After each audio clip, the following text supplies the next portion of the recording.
Berwick Chamber. Também é árbitro em diversas disputas arbitrais, tanto com sede em Londres, como na Inglaterra, como em outros países da América Latina. Por fim, mais ou menos importante, temos o Dr. Michael Fernandes, também está aqui presente, que é Juris Doctor pela Universidade de Columbia, em Nova York, foro onde advoga associado ao escritório Winstow Straw, tanto na área de contencioso quanto arbitragem.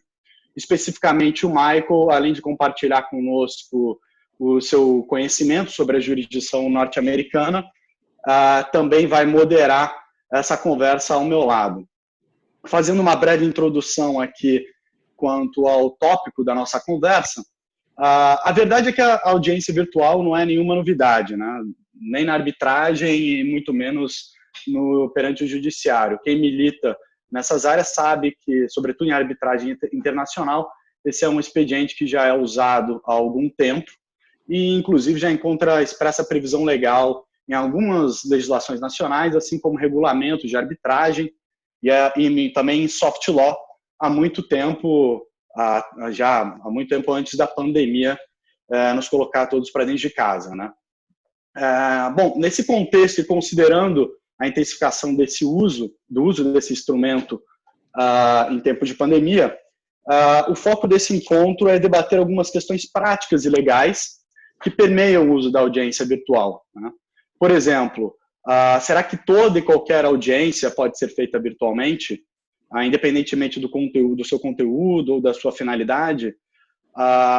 Se alguma das partes tiver apresentado alguma objeção, qual a extensão do poder do tribunal arbitral para decidir sobre a matéria, haja vista a ausência de consenso entre as partes? Quais questões práticas e legais o tribunal arbitral deve considerar ao decidir sobre esse ponto e ao organizar uma audiência virtual? Enfim, essas são apenas algumas das diversas questões que envolvem o uso desse tão valioso instrumento que está tão em voga atualmente. E para endereçá-las, nós vamos dividir o painel basicamente em três partes. Primeiramente, com o auxílio do Michael, aí nós exploraremos, junto aos panelistas, o arcabouço normativo, que trata da matéria, tanto Brasil, Estados Unidos e comparativamente também com a Inglaterra, aproveitando a experiência do Frederico. Depois disso, nós trataremos de alguns desafios práticos que podem eventualmente, com qual o tribunal arbitral eventualmente pode se deparar ao ter que realizar uma audiência virtual. E nos últimos 10 minutos, nós nos dedicaremos a um breve Q&A para responder eventuais dúvidas que possam surgir, tanto por parte da audiência como nossas também, porque acho que a ideia aqui da estrutura é mais um bate-papo. Acho que no final todos que tiverem dúvidas podem compartilhar. As dúvidas podem ser enviadas pelo chat, que está disponível na parte inferior do vídeo de vocês, ao longo da nossa conversa. Não é preciso aguardar o final para eventualmente endereçar dúvidas aqui ao painel. Em respeito ao tempo de todos, eu sei que todos estão trabalhando em casa, mas muito mais do que o normal, por conta da crescente demanda aí de assessoria jurídica em tempo de Covid, a gente vai tentar limitar esse encontro a cerca de 1 hora. Tá? Então, feitas essas breves considerações iniciais, eu passo a palavra para o Michael, para que ele dê início à primeira parte aí do painel. Obrigado, Michael. Pode ir. Muito obrigado pela introdução, Bruno. É uma honra e privilégio compartilhar o palco com este painel fantástico. Pensei que seria útil iniciar esta sessão do painel lembrando alguns dos princípios que orientam a prática de arbitragem em quase todo o mundo. Esses princípios eu acho que são dois. A rápida resolução de uma controvérsia, e dois, que se profiram a pandemia. A forma de alcançar esses objetivos era através de uma audiência ao vivo, onde as partes poderiam fazer inquéritos de testemunhas e apresentar argumentos perante o tribunal. Obviamente, no contexto atual, isso é impossível. Seja no Brasil, nos Estados Unidos e Inglaterra. Com certas exceções nos Estados Unidos, mas geralmente impossível. Provavelmente seja impossível ter uma audiência ao vivo por boa parte do resto do ano. talvez até o 2021. Esta situação vai criar sérios problemas para muitas partes. Por exemplo, imagine se o seu contrato exigir que um árbitro profira um laudo dentro de um número definido de dias, ou tem 6 meses para proferir o laudo. Se tivesse essa situação, talvez uma solução seria ter uma audiência virtual. Se as partes estiverem de acordo, bom, beleza. Mas vamos supor que uma das partes se oponha, alegando que tal audiência violaria seu direito ao devido processo. Nesse caso, vai ter um conflito entre os dois princípios que acho que são fundamentais. O princípio de garantir uma rápida resolução, a controvérsia, por um lado, e por outro lado, o princípio de garantir um laudo válido exigível. O árbitro, nessa situação, pode permitir uma audiência virtual sobre a objeção, mas vai correr o risco de que o laudo esteja aberto a um processo de nulidade. Então, eu acho que temos soluções, mas muitos riscos. Então, vai variar a possibilidade de utilizar essa solução, dependendo da jurisdição, né? Então, mas vamos começar com o Brasil. Diogo, o que você acha dessa situação? Quais são os poderes dos tribunais para decidir sobre uma audiência virtual onde há falta de acordo entre as partes? Oi, Michael, bom dia. Bom, bom dia a todos, bom dia a todo mundo. Primeiramente, eu estou muito feliz de estar aqui com esse painel super bacana, estou realmente feliz. E um bom dia especial para o Michael também, que quem não sabe, o Michael fez Law School comigo, né? A gente fez diversas matérias juntos e finalmente eu descobri um tema que eu supero o Michael, que é o idioma português, né? Então, assim, enfim, eu tive 38 anos de vantagem estudando português, mas finalmente um tema que eu supero ele, né? Porque nas matérias eu roubava o outline dele em todas as matérias, mas tudo bem.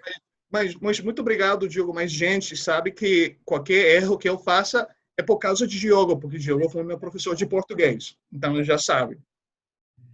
E entrando na pergunta do Michael, que eu acho muito pertinente, de fato, eu tive algumas experiências. Fiz 2 audiências arbitrais nesses tempos de pandemia, que, aliás, correram todas muito bem, mas dos 2 casos, a gente teve um acordo entre as partes, né? Num caso, a gente fez um acordo prévio, e numa outra arbitragem, a gente estava numa arbitragem que ia ter 9 dias de audiência. No meio da audiência, foi declarada a pandemia pela OMS. O presidente do tribunal era um espanhol, e a Espanha estava no foco da pandemia, e ele suspendeu ali no meio para voltar para a Espanha, porque ele tinha medo de não conseguir voltar, e consultou as partes ali na hora se a gente poderia continuar de maneira virtual.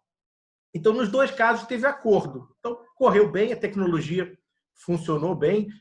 Uma das audiências tinha 89 pessoas conectadas no Zoom e funcionou perfeitamente. Mas a pergunta é pertinente: e se não tiver acordo, né? Realmente, se esse acordo não for possível? E aí eu acho que a gente consegue analisar, talvez por 2 aspectos diferentes. Os aspectos do próprio regulamento da instituição arbitral e o aspecto legislativo, né? Que aqui eu, pelo menos, vou falar um pouquinho da lei de arbitragem brasileira, né? E começando pelos regulamentos, fui atrás aqui de algumas instituições brasileiras, né, para ver o que elas tinham especificamente sobre Covid e especificamente sobre realização de audiência, né? Aí, começando na CCBC. A CCBC editou 2 resoluções administrativas para tratar da Covid, a Resolução 39 e depois a Resolução 40.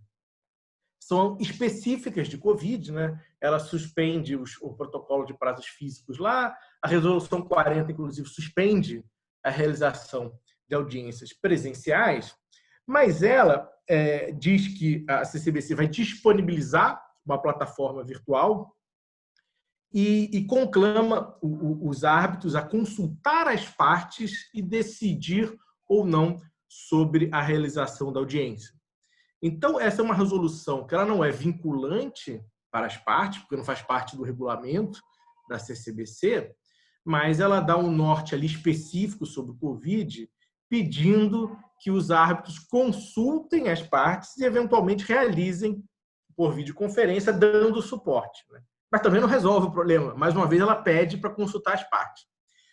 Mas no regulamento, o regulamento da CCBC, a cláusula 7.4.1, ela fala o seguinte, que os árbitros vão deferir as provas que entenderem pertinentes, e aí o ponto importante, entre aspas, segundo a forma e a ordem que entender necessários.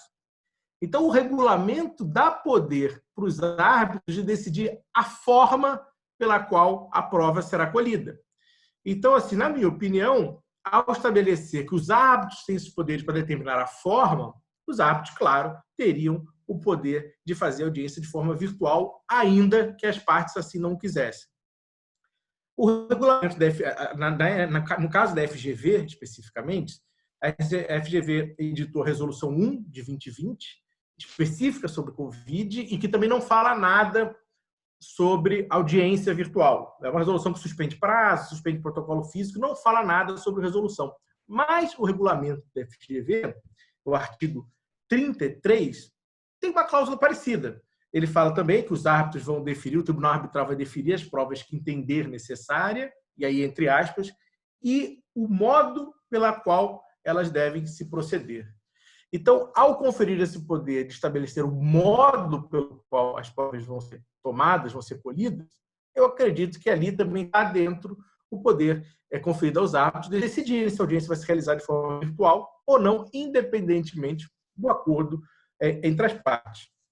E, aqui já entrando no ponto final dessa fala inicial, e todos esses regulamentos, na minha opinião, estão de acordo com a lei brasileira, né? A Lei 9.307, a Lei de Arbitragem, ela trata lá, no artigo 22, até leio, diz que poderá o árbitro, o tribunal arbitral, tomar depoimento das partes, ouvir testemunhas e determinar a realização de perícias ou outras provas que julgar necessário mediante requerimento. E fala, inclusive, que no parágrafo 2º, em caso de desatendimento sem justa causa da convocação para prestar depoimento, o árbitro ou o tribunal levará em consideração o comportamento da parte faltosa. E se a ausência for da testemunha, das mesmas circunstâncias, poderá o árbitro ou presidente do tribunal requerer a autoridade judiciária que conduza a testemunha renitente. Então, para mim, o artigo 22 trata exatamente dos poderes instrutórios do árbitro e dá a esse árbitro amplos poderes instrutórios, né, para determinar a realização das provas que entender pertinente da maneira que entender pertinente. Então, aqui no Brasil, pelo menos, eu acho que tanto do ponto de vista do regulamento das principais instituições arbitrais, como do ponto de vista legal também, acho que a gente tem um arcabouço que dá ao árbitro esse poder de determinar a realização, ainda que não tenha concordância entre as partes. Falou. Então, poderia ser traçada uma analogia com os poderes dos juízes neste contexto, Diogo? Eu acho que a analogia é perfeita, é exatamente isso, né? Os dois, tanto o árbitro quanto o juiz, exercem a mesma função, né, de tentar dizer o direito aplicável ao caso concreto. Para exercer essa função, eles necessitam receber provas, eles são destinatários dessas provas, e para poder analisar e bem julgar, eles têm que ter poderes para instruir o processo e para determinar a condução do processo da maneira que ele entender pertinente, incluindo, claro, a condução da audiência de forma virtual. Muito obrigado, Diogo. Frederico, já ouvimos dos amplos poderes dos árbitros em Brasil.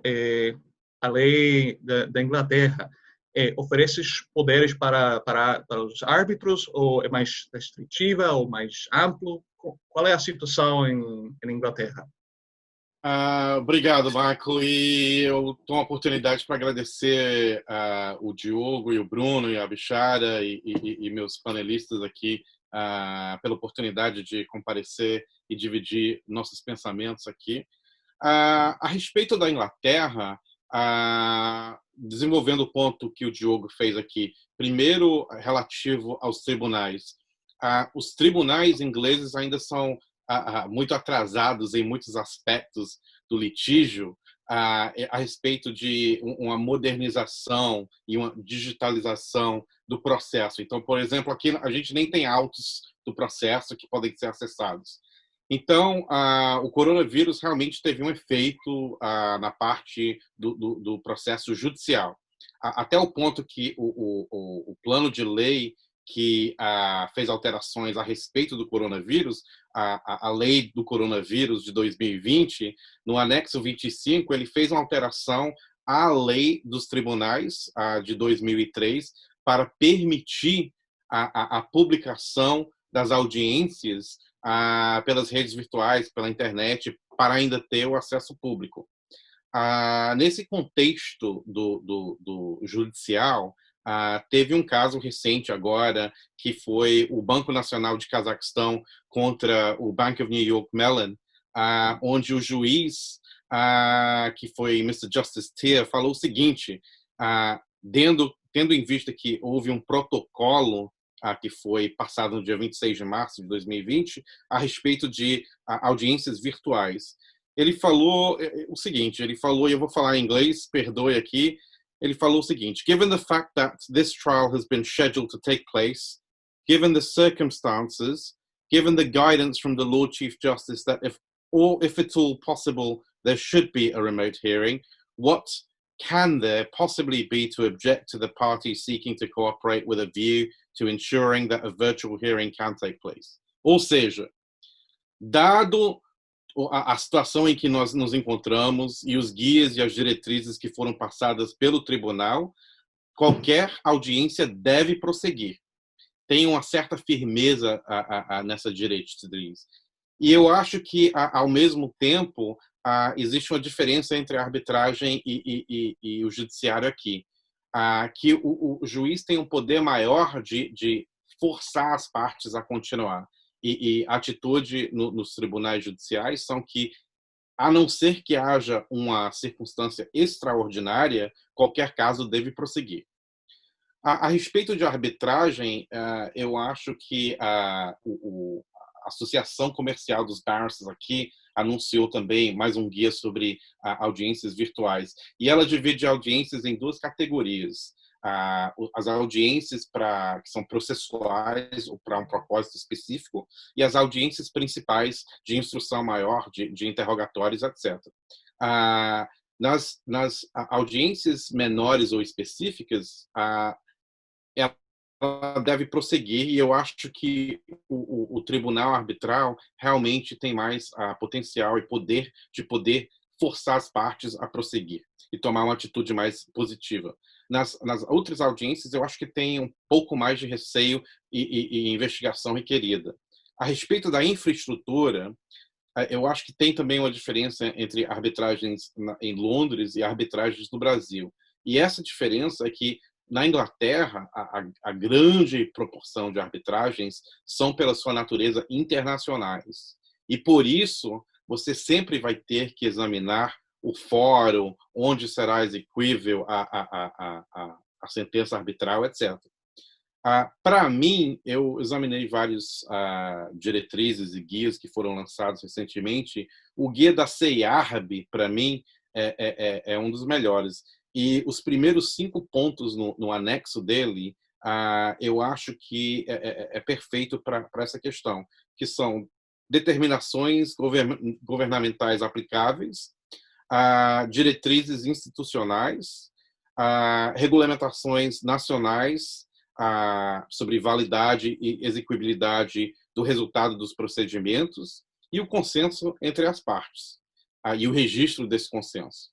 Então, esse guia que será disponível, estou sendo dito hoje, o Brazil Branch fez uma tradução do guia de inglês para português e vai ser lançado no LinkedIn hoje. Então, para mim, isso resume a posição aqui na Inglaterra. Obrigado. Muito obrigado, Frederico. A perspectiva de Nova York, acho que é mais parecida da Inglaterra, mas vou deixar que você fale. Bom, vocês estão me ouvindo? Sim. Ok, primeiramente, muito obrigada. Eu queria agradecer ao Bichara pela organização e pelo convite para o evento. E muito obrigada. E, bom, primeiro focando aqui na primeira pergunta do Michael, né, dos poderes do Tribunal Arbitral para decidir sobre a audiência virtual no foco da lei de Nova York. E O que eu pensei é que, bom, tanto na lei de Nova York quanto no mundo em geral, os poderes do tribunal arbitral vêm do acordo das partes, né? Mas eu acho que em Nova York a gente vê esse acordo das partes com uma nuance um pouco maior. Então, eu pensei aqui em 3 hipóteses. Na primeira hipótese, você tem um acordo pós-Covid. Então, aí esse é o melhor dos mundos. As partes concordaram com a arbitragem, os árbitros têm o poder de continuar com uma audiência virtual. Eu também tive uma experiência parecida com a do Diogo. A gente até achou que era o mesmo caso, que no meio de uma audiência, a minha audiência foi suspensa também, a gente continuou virtualmente, mas no meu caso, com o acordo das partes, pós-Covid, então os árbitros estavam mais confortáveis em continuar com a audiência virtual. Agora, a segunda hipótese seria um acordo dando aos árbitros o poder de decidir sobre a audiência virtual pré-Covid.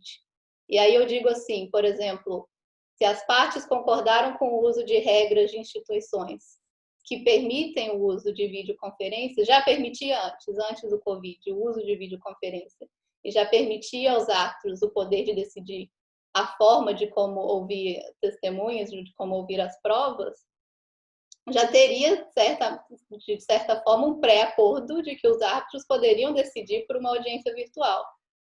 E aí, por exemplo, aqui em Nova York, existem muitos casos falando que se você escolheu, por exemplo, as regras da ICC e elas falam que os árbitros podem decidir sobre a própria competência, você, ao aceitar as regras da ICC, você também aceitou dar esse poder aos árbitros. Então, estou usando aqui uma forma análoga, dizendo que se você aceitou regras que permitem a videoconferência, você já tinha passado esse poder para os árbitros antes. E aí eu também fiz, parecido com o Diogo aqui, uma pesquisa, né, das regras de instituições de arbitragem. E eu olhei 3, o AAA, a LCIA e a CCI. O AAA já permitia antes a apresentação de evidência de forma virtual. Eu olhei tanto a Commercial Rules quanto as rules do ICDR. Do ICDR, por exemplo, vou falar aqui em inglês, diz que the tribunal may direct that witnesses be examined through means that do not require their physical presence. Então, o tribunal já tinha esse poder de determinar que as testemunhas não precisam ser ouvidas em pessoa, pode ser virtual. As regras da LCIA foram as que eu achei mais favoráveis, porque o artigo 14.5 dá ao tribunal arbitral o widest discretion para decidir como discharge os general duties, e sobre a audiência em específico, fala que o tribunal pode decidir quanto a data, o formato, o conteúdo, o procedimento, os time limits e o lugar geográfico. E fala especificamente com relação à forma que o hearing may take place by video or telephone conference or in person.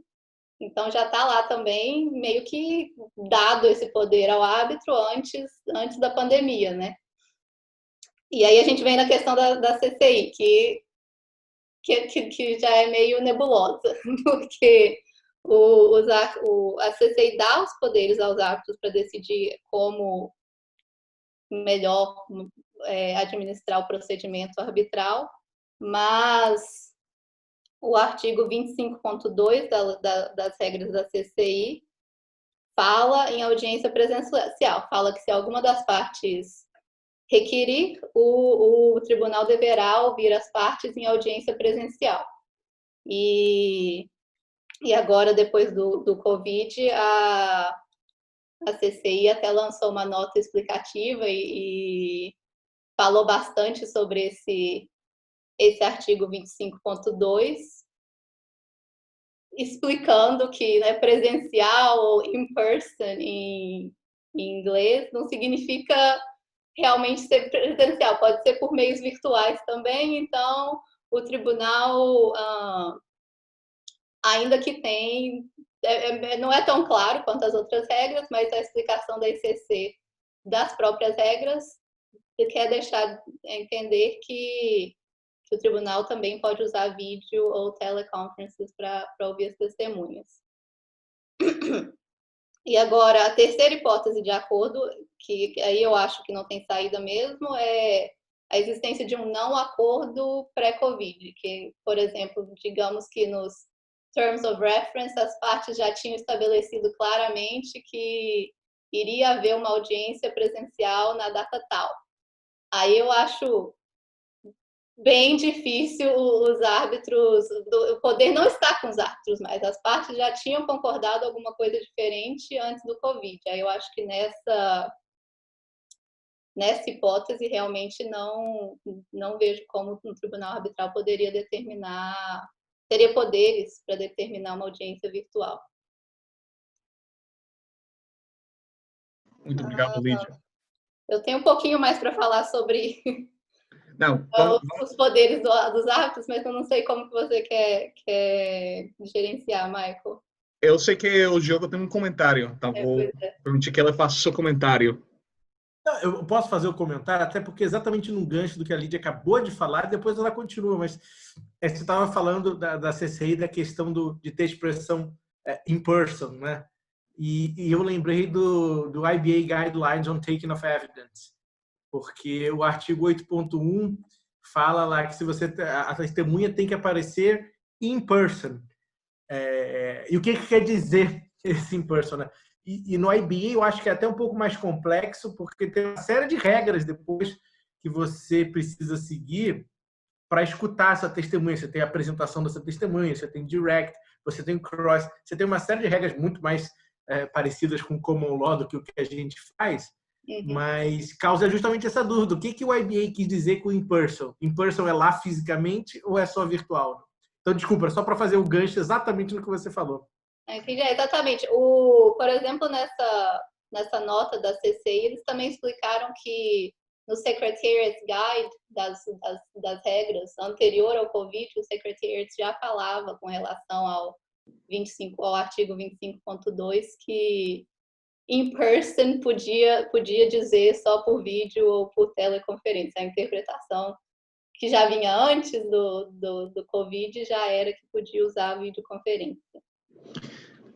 Bom, e aí continuando, o que eu queria falar aqui com relação à lei de Nova York é que, bom, com os poderes, né, dos árbitros vem as responsabilidades. E aí eu acho que o gancho com o approach do sistema nacional eu vejo ele um pouco diferente na lei de Nova York, porque os juízes e os árbitros aqui estão sujeitos a regras diferentes. Então, acho que as responsabilidades dos árbitros têm muito mais a ver com a força executória depois da sentença arbitral.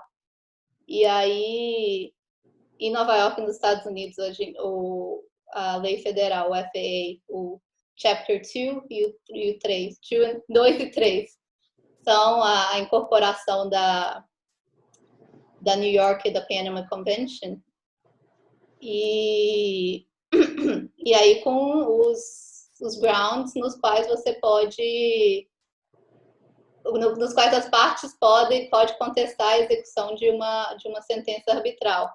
E aí os dois grounds que eu achei aqui que talvez se aplicam a um laudo arbitral vindo de uma audiência virtual sem o acordo das partes seria procedural irregularities ou violation of agreed procedures.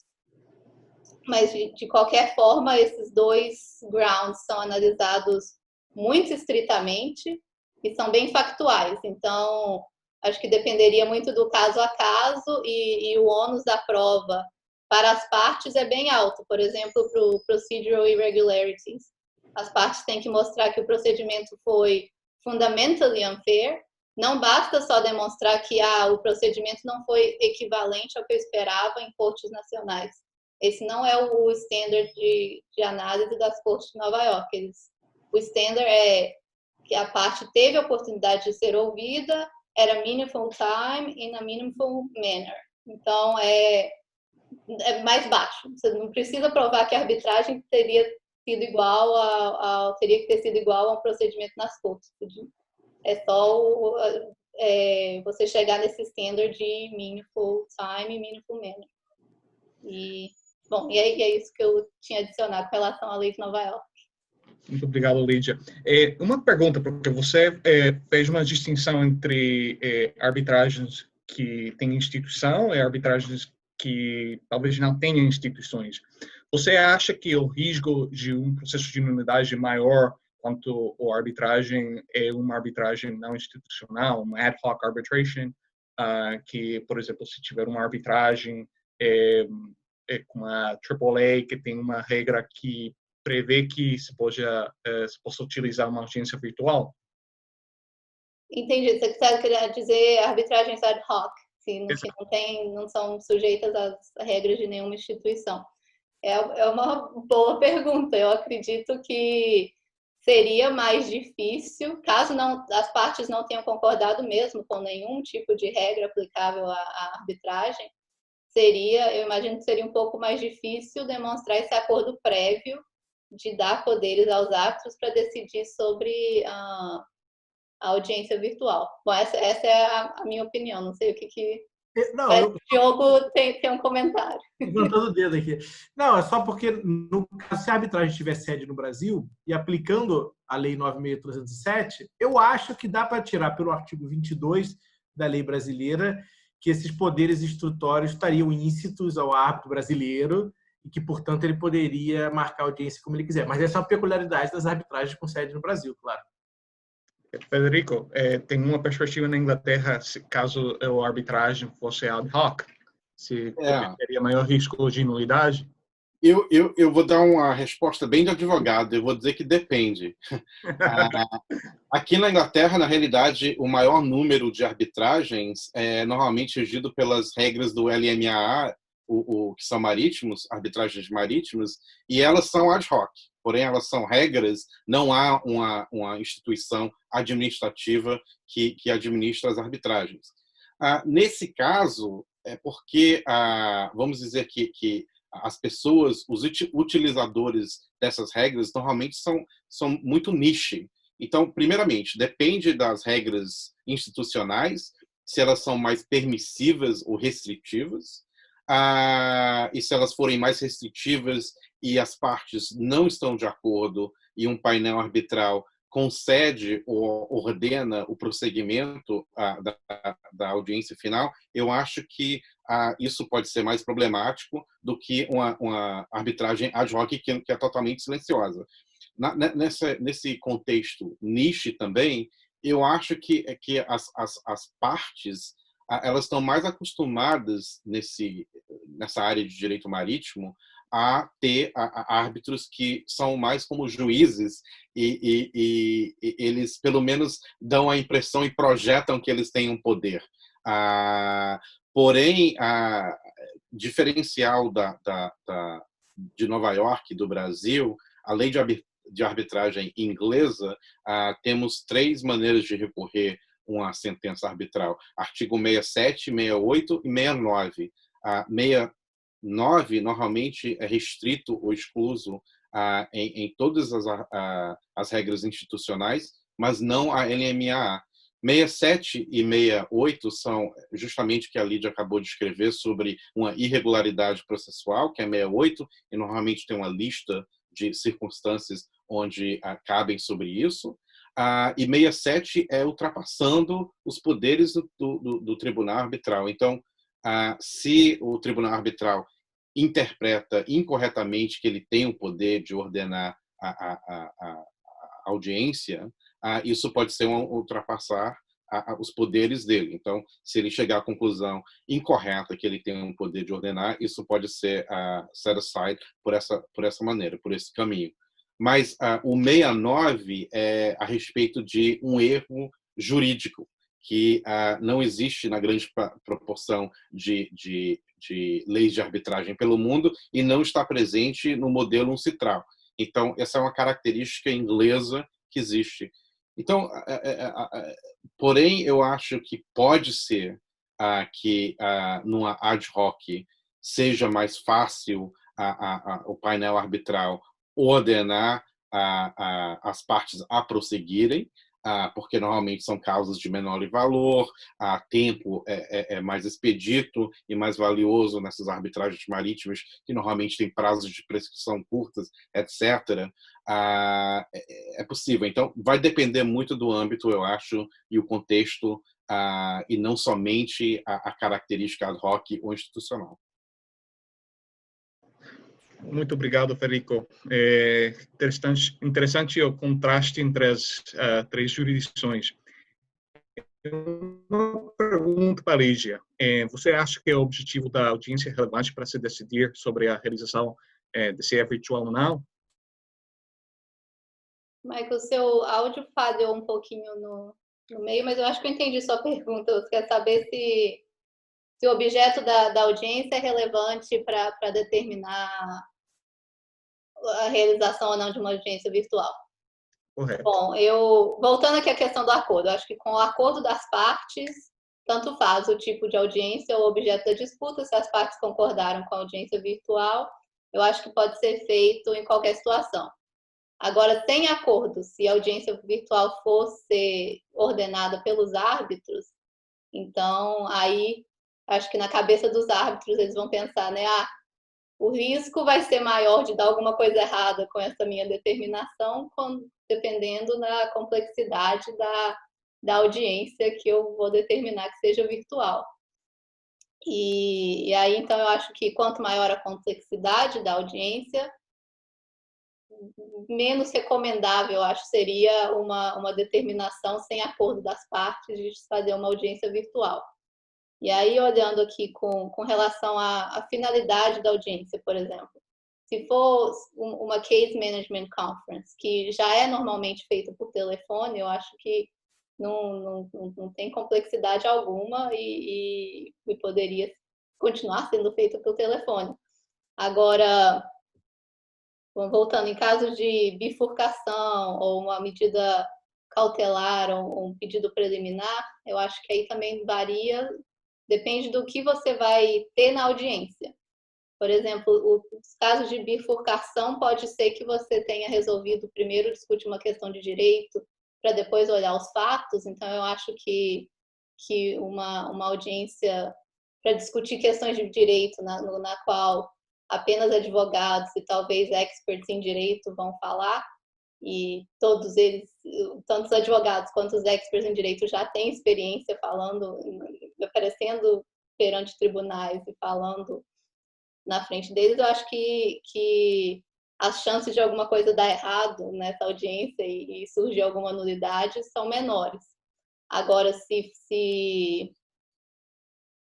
for uma questão de fato que dependa de testemunhas de fato ou de experts de especialidades específicas, pode ser que não seja, tão recomendável. E aí, olhando aqui um outro tipo de audiência, por exemplo, uma audiência de jurisdição. Pode ser que a questão de jurisdição seja só uma interpretação de contrato, que daí talvez possa continuar numa audiência virtual, mas talvez alguns fatos sejam relevantes para a jurisdição e você teve um written witness statement escrito. E essa testemunha tem que ser ouvida, então pode ser que a audiência de jurisdição também já tenha uma complicação maior.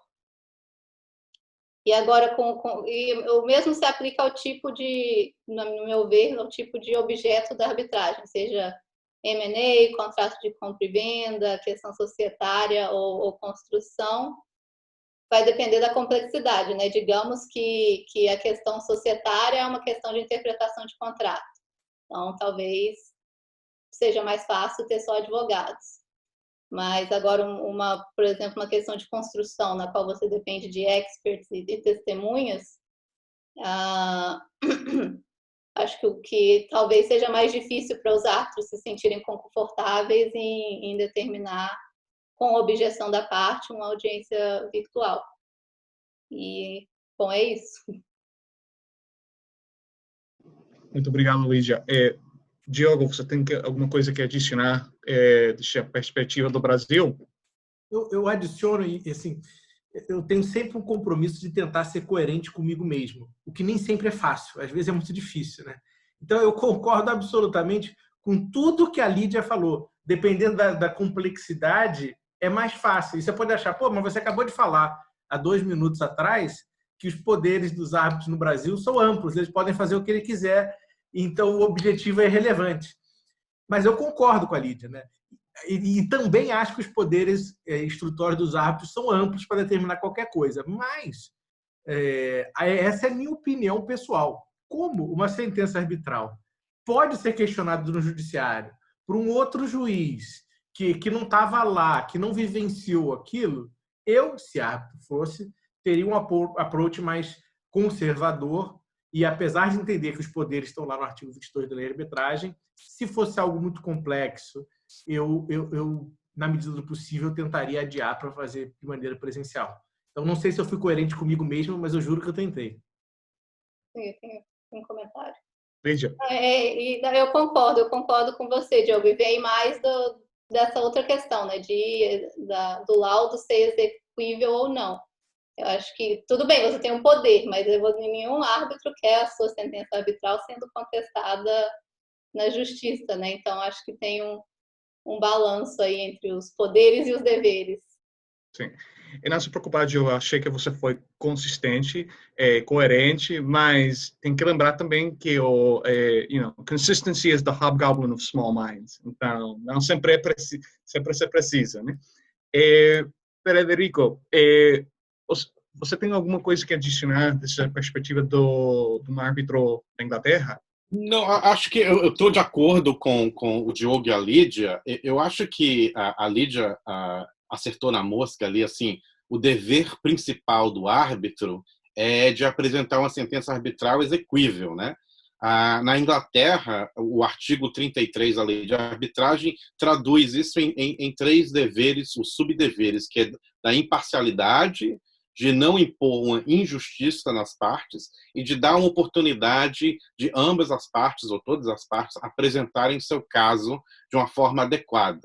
Então, eu acho que se a gente retornar àquele com a diretriz que eu falei da Associação Comercial de Barristers, a COMBA, ela divide as audiências em 2 categorias. Aquelas para um propósito específico, como a Lídia mencionou, por exemplo, disputando a jurisdição ou uma audiência processual, antes da OP1, por exemplo, e uma audiência principal. Então, eu acho que naquela primeira categoria de audiências mais simples, com propósito específico e que não exigem tudo de infraestrutura, etc., que uma audiência principal exigisse, eu acho que é mais fácil do árbitro ou painel arbitral conseguir despachar seus deveres ali de dar igualdade das partes, de manter a imparcialidade e dar uma oportunidade adequada às partes de apresentarem seu caso. Nas audiências mais envolvidas, realmente eu acho que primeiro tem 2 coisas. Um é que o árbitro é um ser comercial, ele quer ser visto de uma certa forma e renomeado mais para frente de novo. E, segundamente, esse negócio de due process paranoia, né? Ele vai ter uma paranoia numa audiência mais envolvida, que ele não está despachando esses deveres, 3 subdeveres da igualdade das partes ou dar uma oportunidade à parte de apresentar seu caso de uma forma adequada. Então, eu acho que é tudo igual mundialmente, talvez com algo mais subcategorizado aqui na Inglaterra sobre o artigo 33. Muito obrigado, Frederico. Eu acho que já temos falado dos poderes dos tribunais de ordenar audiências virtuais, mas acho que deveríamos falar agora de como se pode fazer isso na prática. Por exemplo, eu já tive uma mensagem: your internet connection is unstable. Então, acho que é bom sinal de que devo entregar este assunto para o Bruno, para que ela faça as perguntas sobre a nossa próxima sessão, que é sobre os desafios logísticos e práticos de conduzir uma audiência virtual.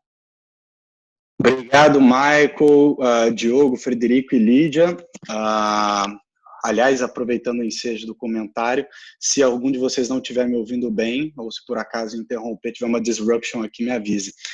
Mas, assim, acho que o legal framework que vocês estabeleceram nessa primeira parte é muito relevante para a gente compreender e saber lidar com essa ferramenta, né?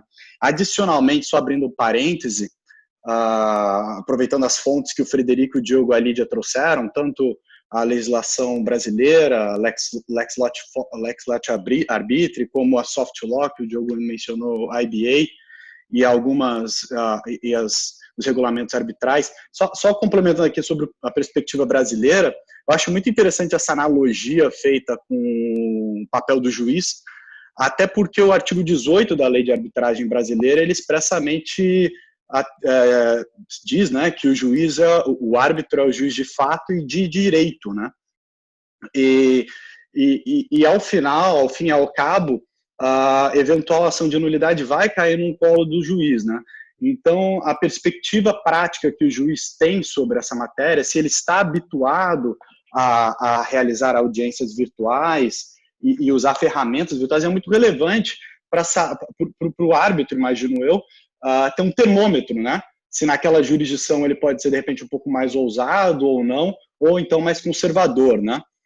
E aí, especificamente na jurisdição brasileira, eu sei que trazer Código de Processo Civil para a discussão arbitral é sempre um pouco delicado, mas eu acho que vale mencionar que perante o judiciário é possível, o CPC expressamente autoriza o uso de videoconferência, né? Inclusive para fins de instrução, de audiência de instrução. O artigo 385, parágrafo 3º, admite a videoconferência para colheita de depoimento pessoal, e o 453, parágrafo 1º, admite o uso da mesma ferramenta para a oitiva de testemunhas.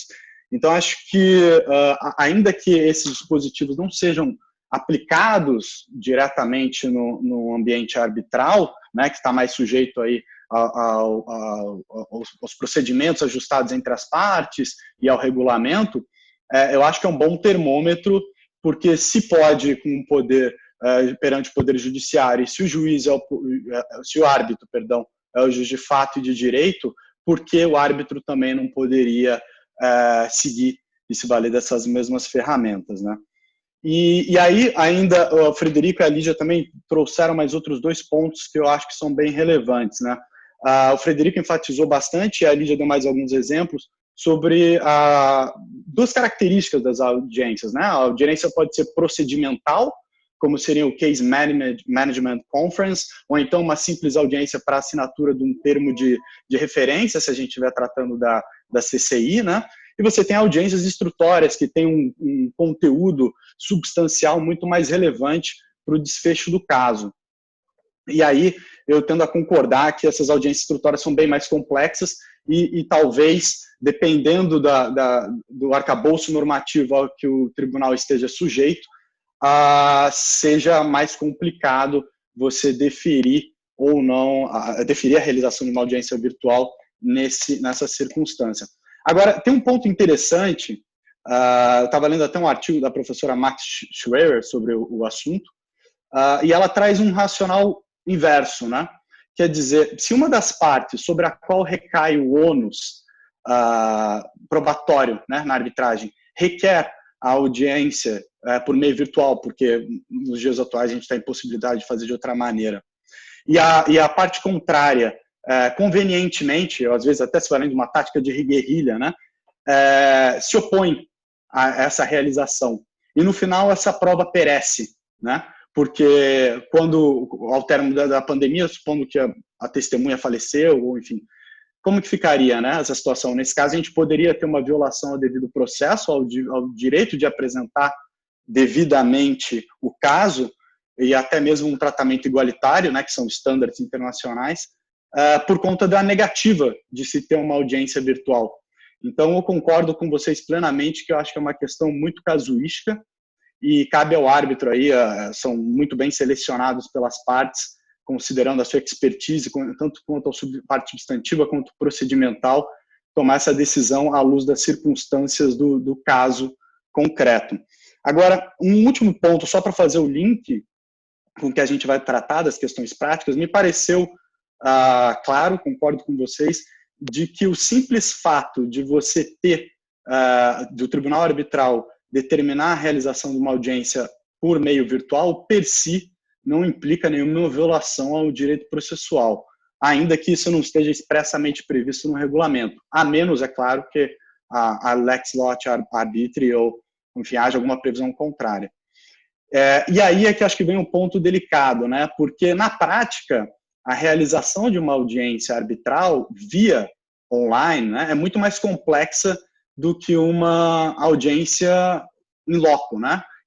Onde todas as pessoas estão presentes e o tribunal arbitral pode ter o pleno controle da audiência, simplesmente olhando na sala. No máximo haverão outras salas de suporte, onde ficaram testemunhas e afins, mas o controle é mais localizado, né? E aí, como o Michael já pontuou, pode haver o caso que haja uma disruption, né? Uma queda de um sinal, ou então algum imprevisto com o próprio aplicativo que está sendo usado. E aí, talvez, nesse caso, a gente tenha um prejuízo material que possa ensejar a anulação do laudo, né? Então, partindo para esse ponto, nesse contexto, e também ali, aproveitando o conhecimento do Frederico, aí, sua atuação como árbitro, né? Como é que fica, Frederico, o controle do árbitro, né? Sobre as partes, sobre o conteúdo da audiência, num ambiente virtual, né? Considerando que, assim, eu, por exemplo, não tenho controle do que está na sua tela, eu não sei quem está atrás do seu computador, né? Se tem alguém, de repente, instruindo a testemunha, né? Estou discutindo mais aqui num contexto de audiência instrutória, que eu acho que é a mais complexa. Eu queria aí que você, por favor, compartilhasse conosco sua experiência, suas perspectivas, como controlar, né, e como realizar uma audiência num ambiente virtual. Claro, obrigado, Bruno. Bem, na minha experiência, eu acho que antes do Covid, provavelmente arbitragens em comparação a processos judiciais estava fora da curva, porque nós sempre tivemos, primeiramente, a arbitragem sempre foi de uma natureza internacional, então sempre havia problema de testemunhas poder comparecer, etc. Então, a gente sempre colheu depoimentos através do vídeo. A diferença é que é a extensão de simplesmente colher o depoimento de uma testemunha ou duas para a audiência inteira. Porém, eu acho que hoje, por causa dos fatores que a gente falou sobre o de process paranoia e a natureza comercial dos árbitros, pelo menos eu vejo que uma grande proporção de audiências principais, pela escolha das partes, estão sendo adiadas por causa da natureza temporária do Covid e que tem em vista, em algum momento, realmente vai realizar uma audiência presencial. Então, virando então um pouco para o âmbito judicial, eu acho que a gente pode emprestar do processo judicial, como eu tinha já comentado antes, no contexto judicial, os tribunais, porém, têm um volume menor de casos, estão com mais âmbito para poder forçar que o processo siga à frente. E, nesse contexto, tem algumas características que eles estão considerando. Primeiro, é a tecnologia. Qual será a plataforma utilizada? E qual é a infraestrutura de cada pessoa que vai estar na sala virtual? Foi coincidência, eu acho, e uma conveniência que tínhamos o protocolo de Seul, que saiu um pouco, mais ou menos ao mesmo tempo do Covid, e é um protocolo sobre videoconferências em arbitragens internacionais. E em seus vários artigos, ele fala sobre examinação de testemunhas, ele fala sobre o local da videoconferência, os observadores, os documentos e os requerimentos técnicos. E de grande utilidade, no primeiro anexo daquele protocolo, ele até indica para você os mínimos requerimentos técnicos, o quanto de banda, de bandwidth você vai precisar, que tipo de áudio, que tipo de vídeo você precisa para realmente poder realizar uma audiência sem ter os problemas técnicos e poder evitá-los ou, no mínimo, reduzi-los. Isso é parte número 1, e eu acho que considerações sobre isso são necessárias. Eu diria que tem duas considerações principais. Primeiro, como a Lídia falou, se é uma arbitragem que será efetuada depois do surgimento do Covid, onde essas considerações sobre a videoconferência podem ser realizadas especificamente, ou quando já tinha uma audiência prevista e agora você vai ter que modificá-la ou alterá-la. Eu diria que, pelo menos na minha experiência pessoal, é muito importante e de utilidade ter uma audiência administrativa com antecedência da audiência principal para poder determinar todos esses pontos. Primeiramente, a tecnologia que será usada, quem será permitido. Eu acho que com o Covid e o surgimento dessas audiências virtuais, surgiu um novo papel, que é o papel do assistente técnico. Então, o microfone de quem está ligado, a câmera está apontando a quem, todas essas coisas agora, que normalmente o árbitro seria a pessoa que iria direcionar quem estaria sentado, depondo, etc., agora é controlado por um assistente técnico. E quem nomeia esse assistente técnico pode ser a instituição arbitral, pode ser o requerente, pode ser sobre ordem ou indicação do painel arbitral. Tudo isso terá que ser decidido. A segunda parte sobre a praticalidade é a apresentação de documentos. Como que isso será feito? Qual será a plataforma? Serão todos virtuais ou serão físicos também? Se são virtuais, tem um volume grande de documentação. Caso sim, será necessário ter alguns documentos, pelo menos os principais, impressos, físicos, para o tribunal arbitral e pelo menos os advogados principais, considerações que teriam que ser, e o custo disso.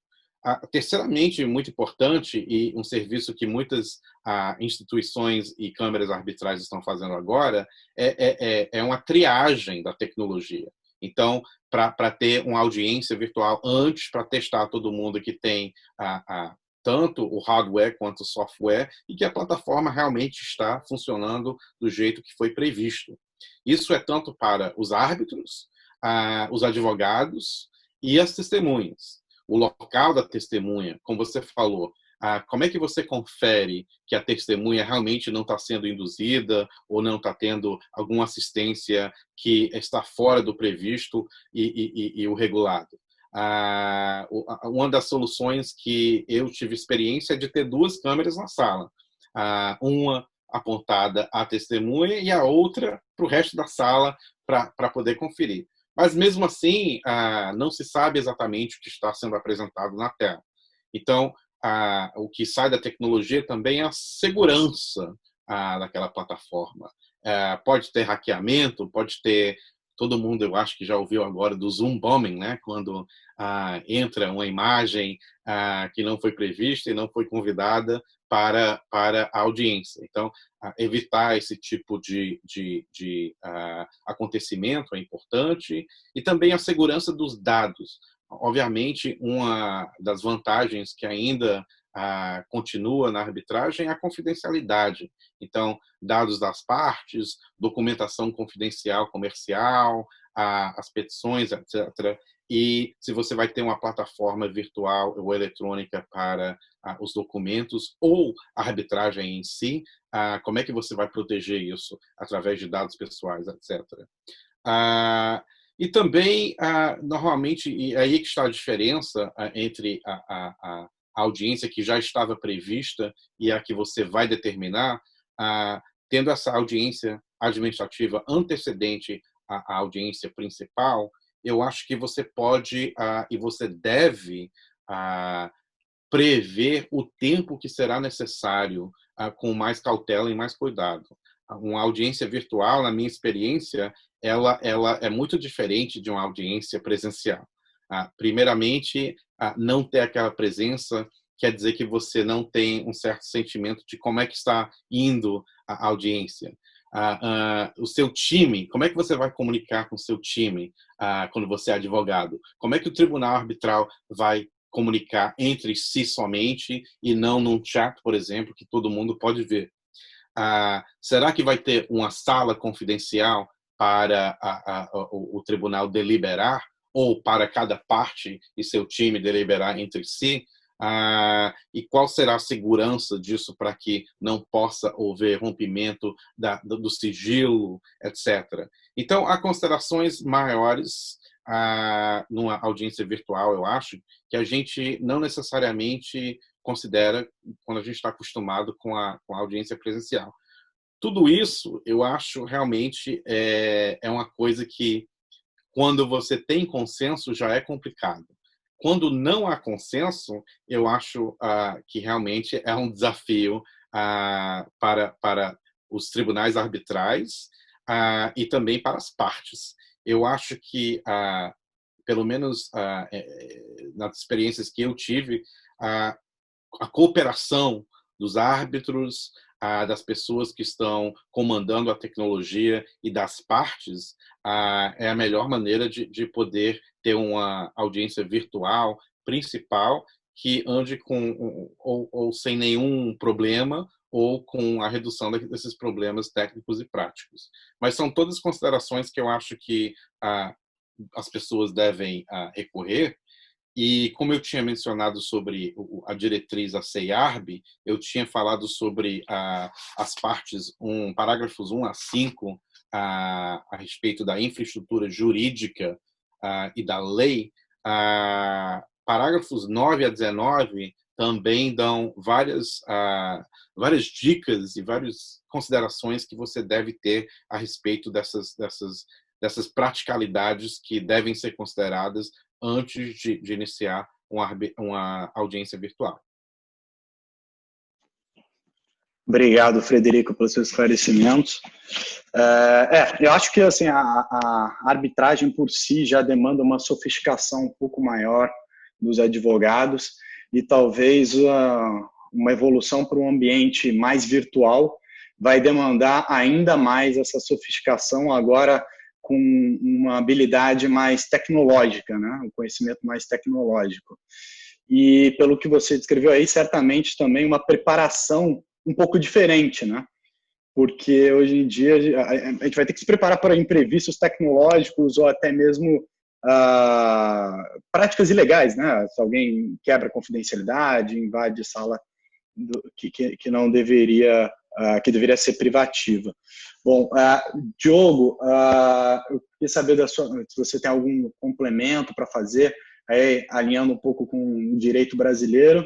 E depois, Lídia, você já pode também, por favor, sinta-se à vontade para suplementar aí com as suas ponderações do direito norte-americano, porque a gente já estourou aqui um pouco o tempo, então eu vou falar rapidamente, tem 3 pontos. Eu falo, advogado, e eu me incluo nisso, claro, tem esse hábito de falar um pouco demais, né? A gente já estourou o tempo mesmo.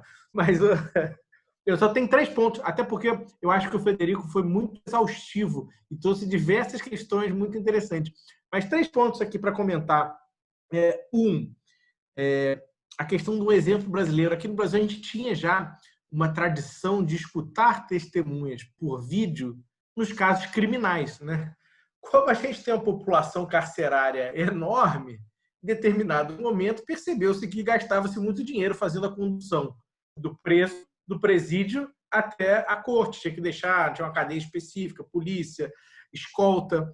E aí a oitiva dos presos por videoconferência já é executada no Brasil há muito tempo. Então, é uma tradição que surgiu por um problema muito mundano, né, muito prático, mas que deu essa tradição no Brasil para esse tipo de depoimento. O segundo ponto é a questão da preocupação de instrução para testemunha. Essa que eu acho que é uma preocupação realmente importante das audiências virtuais, né? No caso que a gente teve, a gente concordou que eram testemunhas em Houston, Nova York, São Paulo e tinha algumas cidades do interior de São Paulo.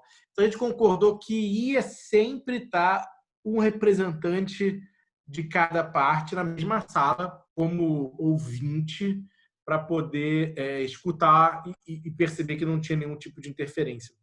É uma solução que funciona? Sim, é uma solução que funciona muito bem, mas é uma solução custosa, né? Então, talvez, como o próprio Frederico mencionou, tenham soluções tecnológicas que possam ter um caminho um pouco mais razoável e barato. E o último ponto que o Frederico falou, e era uma coisa que eu nem tinha pensado, mas ele falou, me chamou a atenção, que era a questão da apresentação dos documentos. Porque, como eu falei, a gente teve essa audiência no Zoom e funcionou perfeitamente bem. Foram 89 pessoas conectadas e muito, muito bem. Só que o único ponto que talvez não tenha sido muito bom, que poderia ter melhora, é a apresentação dos documentos, né? A gente projetava, o Zoom tem essa ferramenta que projeta, mas é um pouco difícil, porque a testemunha pedia para descer, pedia para subir, pedia para ver a página anterior. Tanto que, enquanto essa audiência, como eu mencionei para vocês, ela começa presencial e vira virtual no meio, né? Quando ela era presencial, a gente fazia um binderzinho, né, para cada testemunha, que lia, que abria ali, projetava, o tribunal via o documento, e na virtual a gente não conseguia. Então, o curioso é que, como a arbitragem começa num esquema de chess clock, ou seja, eu tinha 6 horas para fazer e eu usava o tempo como eu quisesse. Quando ela vai para o virtual e a gente começa a ter esses problemas de mostra o documento, abre aqui, calma aí, deixa eu ver, o chess clock é abandonado. Não foi nenhuma decisão formal, mas o próprio tribunal percebeu que não dava para levar tão a pé da letra o chess clock por conta do problema da exibição dos documentos. Então, esse talvez é um ponto muito interessante, que a tecnologia tem que evoluir um pouco, mas eu acho que a gente tem mecanismos e funciona bem. Bom, eu vou só acrescentar aqui rapidinho, eu já vi que a gente está um pouco sem tempo, eu queria dizer que eu concordo com o que o Frederico e o Diogo disseram e, bom, o que eu queria acrescentar é que eu acho que, com ou sem acordo, uma coisa que tem que haver antes de uma audiência virtual é a discussão e o acordo de um protocolo de como proceder na audiência, para discutir todas essas questões técnicas. Eu acho que tanto um protocolo com os árbitros e a outra parte, tanto com um protocolo interno. Por exemplo, no caso da minha audiência, a gente teve um protocolo acordado com a outra parte que abordou a maioria desses temas, né? Então, acho que vai ficar para uma outra oportunidade, mais especificamente como que a gente fez, mas, por exemplo, com relação à confidencialidade, a gente tinha um waiting room antes das pessoas conseguirem entrar na audiência, então era verificado se a pessoa estava na lista mesmo de pessoas que poderiam comparecer à audiência, por exemplo. Com relação à apresentação de documentos, Diogo, no meu caso, a gente não conseguiu se livrar do papel. O que foi acordado é que a gente ia mandar os bundles por correio antes no meu caso foram só experts, né? Antes dos experts. Então, isso já requereu uma preparação interna, porque os bundles a gente termina assim, né? No último minuto a gente ainda está adicionando documento. Aqui a gente tinha que terminar os bundles, acho que uns 2 ou 3 dias antes para mandar para os experts. E aí eles tinham que abrir a caixa na frente da câmera, mostrar que a caixa estava fechada ainda, que eles não olharam os documentos antes do cross-examination. E, bom, a gente não teve testemunha, mas eu acho que com testemunha de fato, talvez a questão de usar 2 câmeras que o Frederico apontou seja uma boa solução. E agora, com relação ao protocolo interno, né? Uma das dificuldades que a gente teve foi como que a gente vai conversar internamente. E aí foi por mensagem, ou a gente saía de uma sala e entrava na outra, mas sempre com aquela preocupação de será que eu deixei o microfone ligado na sala principal? Ou com esse tipo de preocupação técnica. Eu acho que uma última coisa de visão geral da sala, né, da sala virtual, é a questão de que, para você conseguir continuar tendo uma impressão do que os árbitros estão achando, né, da sua apresentação, a câmera dos árbitros tinha que estar ligada o tempo inteiro durante a audiência. Bom, e era isso que eu tinha para adicionar. Agradeço o comentário de todos. Só fazendo um rápido, 3 pontos aqui que eu queria comentar. Acho que realmente a falta de consenso entre as partes vai ser uma questão muito delicada, sobretudo em audiência instrutória. E não havendo audiência, não havendo consenso, acho que talvez seja o caso até do tribunal proceder a uma ordem processual mais detalhada, prevendo, inclusive, esses protocolos todos que vocês debateram, caso as partes não seja uma disputa muito belicosa, né? E, inclusive, algumas instituições arbitrais elas já estão disponibilizando alguns modelos de ordem processual, né? Obviamente que tem que ser ajustado a cada caso. Eu lembro que eu vi no caso da AAA, nos Estados Unidos, que eles tinham um modelo de ordem processual para audiência, abordando diversas questões. Que aí você, ao menos, tenta mitigar um risco de prejuízo caso algum daquelas situações ocorra, e aí você, de repente, fortalece mais o laudo, né? Agora, o segundo ponto que eu queria tratar talvez seja que essa falta de consenso possa ser um pouco relativizada no atual contexto de arrefecimento econômico, né? Porque acho que talvez os próprios advogados in-house, né, das partes, se for uma arbitragem comercial com grandes partes, num contexto de contingenciamento advindo pela pandemia, talvez, a despeito de terem alguma resistência, concordem em fazer virtualmente, porque se economiza tempo com deslocamento, hospedagem dos árbitros, das partes, locação de sala para audiência, que também é caro. Então, assim, talvez as partes, ao menos no contexto atual, estejam um pouco mais dispostas a fazer algumas concessões em pró de uma economia financeira e de tempo também, né? E o último ponto só que eu queria acrescentar aqui, eu vi tem diversos regulamentos, diversas instruções, né, sugestões por diversas câmaras de como se comportar e o que fazer na atual conjuntura, e eu vi muito recomendação para audiências testes, né? Além dessa audiência administrativa que o Frederico bem destacou, de repente, uma semana antes, fazer um verdadeiro run test com todas as partes, os árbitros, para ver se pode acontecer algum problema, né? Sobretudo em arbitragem internacional, se houver alguma disparidade entre as estruturas dos escritórios, né? Por exemplo, uma parte está na Índia, com um escritório mais não tão sofisticado, e aí com uma internet ruim, né? No final, isso pode comprometer o tratamento igualitário. Então, acho que esse dry run talvez seja interessante para aferir esse tipo de coisa. Bom, feito. Bruno, a gente tem o Michael tá em Nova York e com a internet ruim. E eu aqui em São Paulo, humilde, com a internet perfeita. Eu não estou em Nova York, estou em New Jersey, que é o armpit da América. Então, por isso, talvez. Espero que não tenha nenhum vizinho seu aqui que fale português, Michael. Sim. Bom, enfim, com essas considerações finais aqui, eu passo para o Michael para ele fazer uma conclusão breve, e aí a gente pode passar para o Q&A, agradecendo novamente aí a todos. Obrigado. Muito obrigado, Bruno, muito obrigado, Bishara, pelo convite, meu amigo Diogo também pelo convite.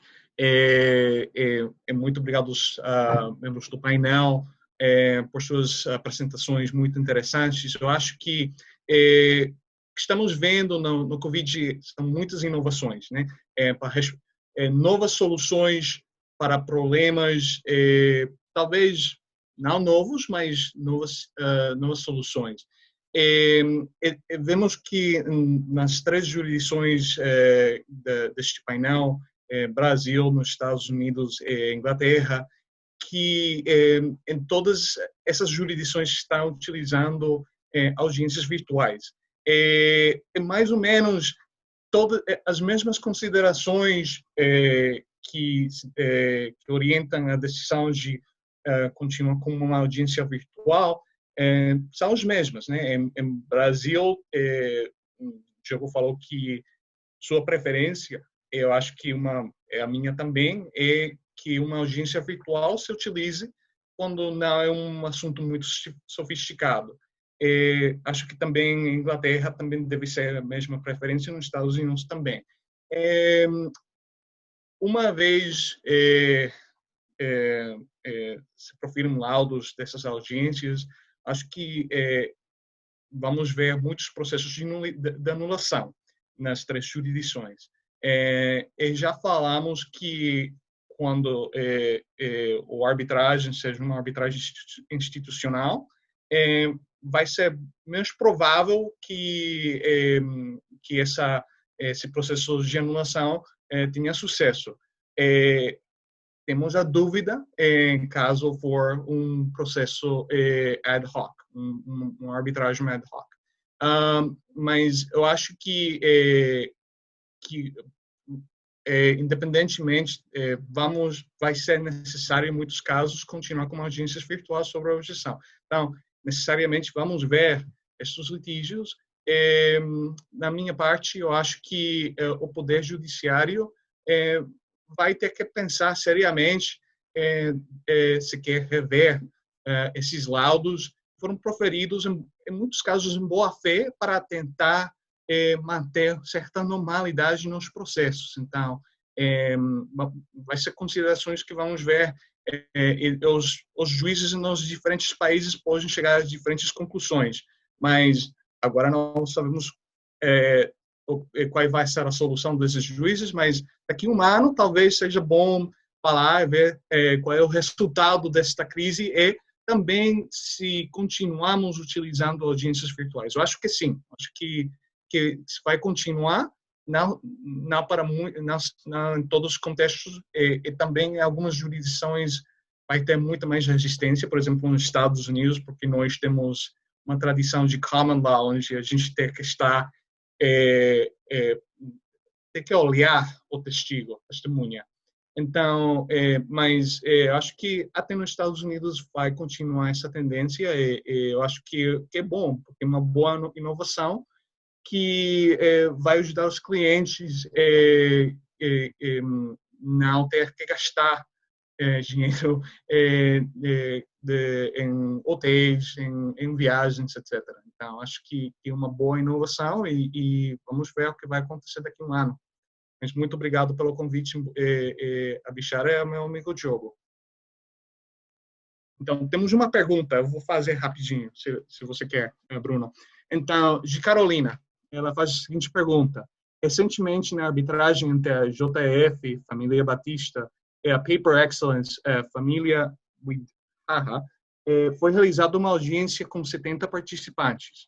Em um caso que exige a presença de tantos participantes, ainda que as partes concordem com uma audiência virtual, o tribunal deve realizá-la. Em casos como esse, é possível hoje optar pela audiência virtual e preservar as garantias processuais e a eficiência? Diogo, você pode responder essa pergunta? Eu acho que eu posso responder bem essa pergunta, porque eu estava presente justamente nessa audiência, né? Então, eu acho que eu posso responder de cadeira essa pergunta. E, de fato, quando aconteceu isso, como eu comentei, a audiência começa física e no meio da audiência ela vira virtual, porque a pandemia é declarada pela OMC, até saiu na mídia, saíram notícias comentando sobre isso, né? Então, se tornou uma questão pública. Mas o que eu posso dizer é que a audiência funcionou muito bem por Zoom. Apesar da grande quantidade de pessoas, se não me engano, chegou a ter um pico de 89 pessoas conectadas. Apesar da grande quantidade de pessoas, a audiência funcionou muito bem. O tribunal arbitral não teve nenhum problema de conexão. Não sei se a gente estava no início da pandemia, talvez menos gente usando o Zoom, mas o resultado foi ótimo. Então, eu acho que valeria a pena não só em audiências que você tem muita gente, como com poucas pessoas também.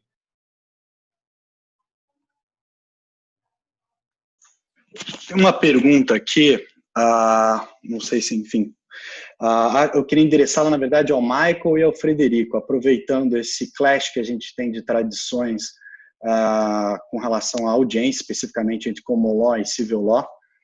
Tradicionalmente, Common Law são mais aguerridos, talvez até mais extensos, né? As audiências duram bem mais, e a própria prova oral tem uma relevância muitas vezes até maior do que em civil law.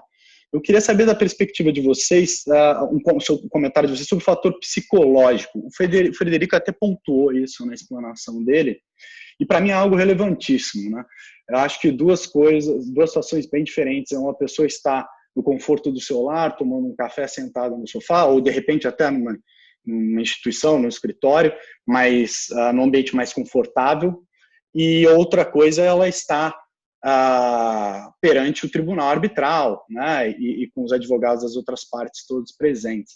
Eu queria saber se vocês já tiveram alguma experiência, talvez em uma arbitragem internacional, em que isso ficou um pouco evidente, que talvez aquela testemunha não tivesse sido o testemunho dela não fosse tão fidedigno, né, dada essa circunstância, e como que isso poderia impactar num caso analisado sob a perspectiva de common law. Federico, você quer começar? Eu posso começar. Bem, a gente tem essa divisão de profissões, né, aqui na Inglaterra, de barrister e solicitor, e para mim ela ilustra o que você está falando sobre o sistema inglês, porque o sistema inglês, muito como o sistema americano, a audiência principal ela tem uma base muito oral. Então, em vez do sistema civil, onde tem muitas etapas chegando à audiência instrutiva, eu acho que no common law, pelo menos na Inglaterra, tudo é concentrado naquela audiência final. Então, nós normalmente, numa arbitragem internacional que é mais, vamos dizer, guiada ao sistema common law ou ao sistema inglês, temos uma ou poucas audiências administrativas, talvez se houver manifestações mas fora isso, tudo ocorre dentro daquela audiência principal. Então, a audiência principal ela é dada um certo valor e uma certa dramatização.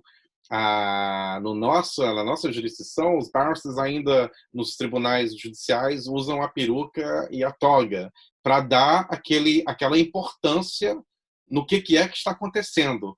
E eu acho que isso acontece também numa arbitragem, porém é um pouco mais sutil, porque eu acho que esse drama que acontece no interrogatório, nas submissões orais finais, etc., ela é mitigada um pouco no âmbito comercial. E como as arbitragens são, pela sua própria natureza, comerciais, eu acho que isso é diluído um pouco. Porém, eu acho que existe sim um certo valor que eu, como barrister, e provavelmente o Michael, como advogado americano, a gente dá um certo valor em ver a reação da testemunha quando a gente faz aquela pergunta-chave que a gente sabe que destruiu tudo que eles tinham respondido até aquele ponto, ou a cara do árbitro, e poder ver isso simultaneamente, para poder ler, ou pelo menos a gente pensa que a gente consegue ler o que é que o árbitro está pensando, ou qual árbitro, ou o seu oponente, ou o seu advogado que no seu time, etc. E você não tem isso.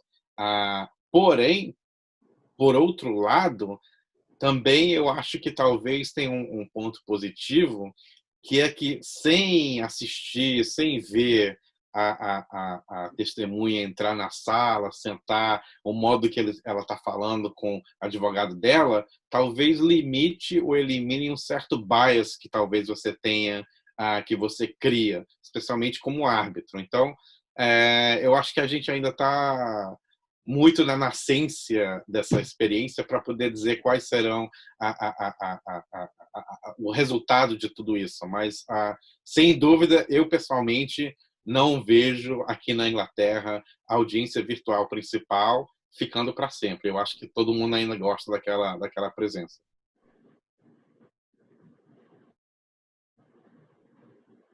O Michael? Michael, pode ir.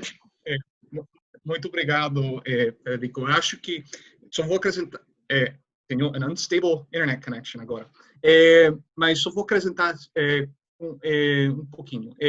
Nos Estados Unidos, para o advogado, eu fui treinado como litigator nos Estados Unidos. Eu iniciei como advogado fazendo litígio doméstico. Então, no litígio doméstico, olhar, a testemunha é o mais importante. Você tem um deposition, você tem que olhar para a testemunha, porque você está fazendo perguntas e quer ver como reage às perguntas. Você vai tem um juízo, um jury trial, e você quer ver como a pessoa reage seu cross-examination e como o júri reage ao cross-examination. Porque a gente percebe que pode mais ou menos guiar o cross-examination, guiar as perguntas em base à reação dessas pessoas, em base ao body language que essa pessoa está comunicando. Então, temos nossa tradição, como advogados que fazemos litígio, é muito importante ver a reação da pessoa. Por exemplo, eu não imaginaria fazer um virtual deposition. Por exemplo, eu acho que eu sei que se está fazendo, mas vai ter muitíssima resistência continuar com virtual depositions após a crise. Também, por exemplo, audiências nos litígios americanos, inconcebível. Jamais vai ter um juiz ter um julgamento por júri virtual. Não vai acontecer. Então, porque a gente pensa que podemos olhar, entender o que está pensando, o que pensa a pessoa. Eu não acredito nessa teoria, mas geralmente eu acredito nos advogados americanos. Às vezes, talvez funcione, mas geralmente acho que não. A pessoa pode ficar nervosa por muitíssimas razões, não sempre porque está mentindo. Mas eu acho que um prejuízo muito forte nos Estados Unidos, talvez até maior do que em Inglaterra, não sei. Mas na arbitragem, não tenho observado uma situação de uma testemunha não fosse fidedigna. Mas acho que não tenho observado jamais. Você não sabe sempre se a pessoa está mentindo ou não, simplesmente por olhar. Você sabe se está mentindo porque você tem um documento que mostra que essa pessoa está mentindo. Não porque você olhou e pôde ler os pensamentos dessa pessoa. Mas, não obstante, eu acho que vai haver muita resistência. Eu acho que vamos continuar pouco a pouco com arbitragens, audiências virtuais, mas vai demorar muito nos Estados Unidos para que seja acolhido com uma norma e não excepcional. Bom, obrigado. Acho que com isso, já com o adiantado da hora também, a gente pode encerrar esse encontro. Agradeço novamente a todos os presentes e reforço aí o agradecimento aos panelistas pela dedicação aí que deram o tema e pelos valorosos complementos. E, então é isso. Obrigado a todos. E acho que agora boa tarde, né, a todos. bom dia ainda.